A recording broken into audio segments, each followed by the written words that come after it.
السلام عليكم ورحمة الله وبركاته متابعين الكرام.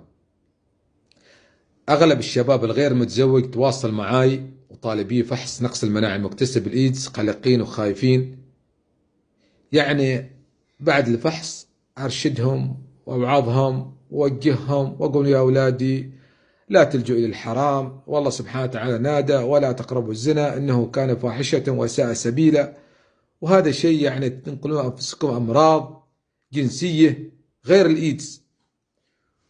ولكن هذا طبعا ما حق لهم، هذا الكلام اللي هم يقولوه ما حقه أبدا، ما حقه. لكن هذا باب من الأبواب. يذكروا لي يقول نحن كيف بنتزوج؟ يعني أعمارنا 28 سنة و29 سنة والراتب 370 و350 و320، كيف بنتزوج؟ من بيزوجنا؟ وإذا زوجوني يقول بيجيبنا أولاد، نبى بيت، نبى معيشة، نحتاج يعني الراتب قليل جدا. وبعضهم يذكروا لي ما متوظفين أصلا.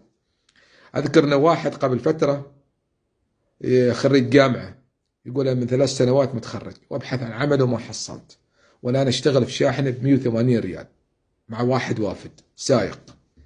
فهذه رسالة للإخوان المسؤولين في موضوع رفع الرواتب وأيضا الوظائف، لأن كذا نحن بنكون في بيئة ما نريد نذكرها حقيقة الاسم إذا ظلينا على الحال، ولكن إن شاء الله ما منظل.